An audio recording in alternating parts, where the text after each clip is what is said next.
neighbors and colleagues in the hopes that they will come and join us when we do this again next month on Saturday night, February the 6th. In the meantime, once again, we sincerely thank you. It means a lot your being here. I'd like to close now by performing for you one of the oldest tricks in magic. The trick is over 5,000 years old, and I've performed it all over the world. I've even performed it for the Queen of England. At least she said she was the Queen of England. Actually, what she said was, Doug, if you're a magician, I'm the Queen of England. But I don't want to go there. I don't want to go there. Anyway, one of the oldest tricks in magic, a classic of magic.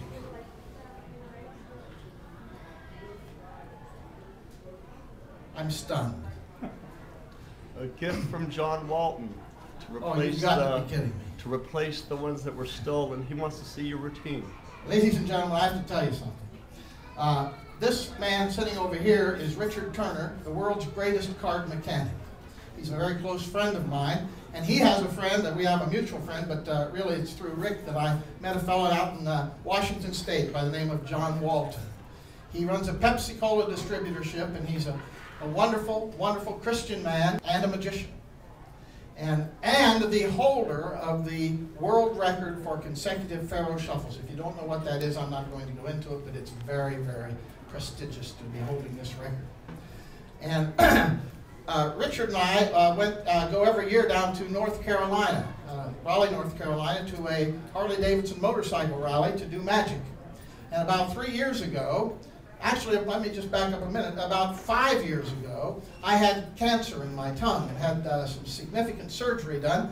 And when I got finished, I decided I would reward myself by purchasing a set of sterling silver engraved cups for the cups and balls routine, which I'm going to do for you in just a minute. And I bought them, and they were just absolutely beautiful, and they were very expensive. And so Richard and I went down to North Carolina and did our magic at this motorcycle rally, and we came back. My wife and I dropped Richard off at his house. We went up to 1604 and Blanco Road, where there used to be an Easy's. We went in for a pizza. And when we came out, my magic bag, which had looked a lot like a laptop case, had been stolen. And those cups were in that case.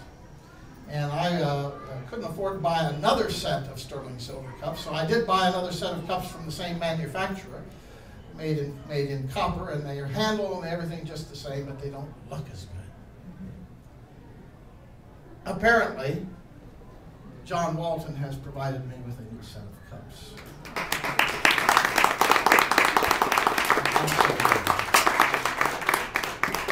I'm almost speechless, but not quite. And so I will proceed with the routine. You know, Harry Houdini once said, no man should call himself a magician unless he can adequately perform the cups and balls. This is my version of the cups and balls. I hope you find the performance adequate. We begin with a single white ball and 3 solid sterling silver cups. Keep your eye on the little white ball. Now, if you've been watching carefully, you would know there's no ball over here. About 99% of you think the ball's over here, but it's not. It's actually here, under the center cup.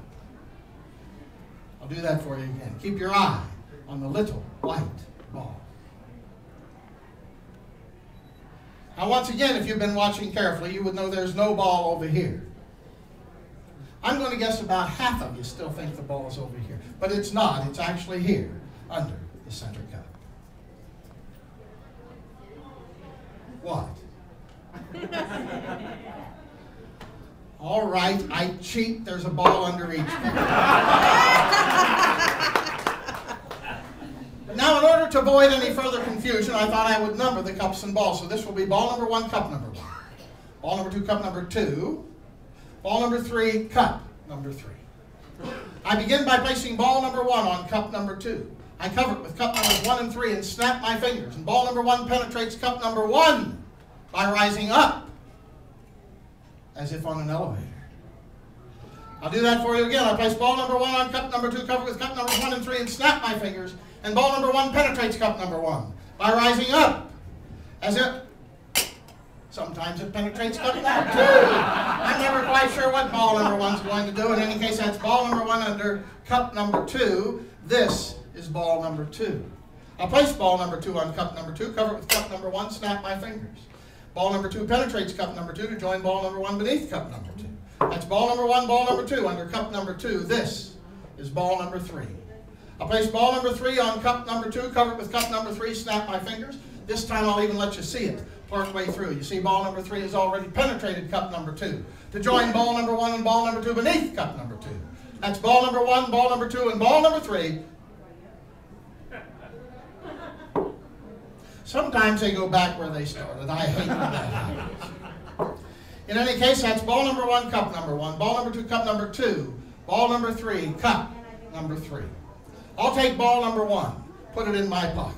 But if I snap my fingers, ball number 1 comes back under cup number 1. So I take ball number 1, put it in cup number 2, take ball number 2, put it in my pocket. Snap my fingers, ball number 2 comes back, join ball number 1 under cup number 2. So I take ball number 1, ball number 2, put it in cup number 3, take ball number 3, put it in my pocket. Snap my fingers, ball number 3 comes back, join ball number 1, ball number 2 under cup number 3. That's ball number 1, cup number 1, ball number 2, cup number 2, ball number 3, cup number 3.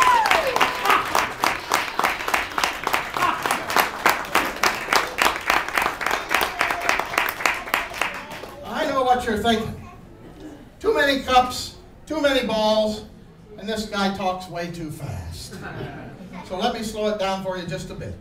I'm going to take ball number 1, ball number 2, ball number 3, all into the pocket at the same time.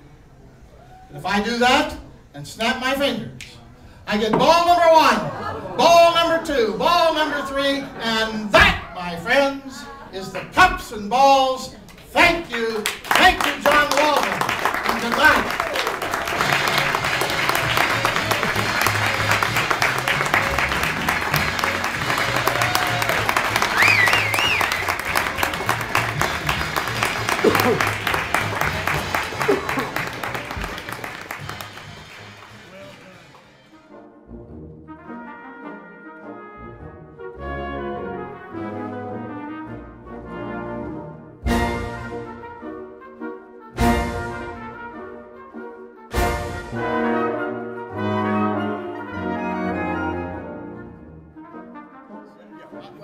I looked and I said, something here is not right.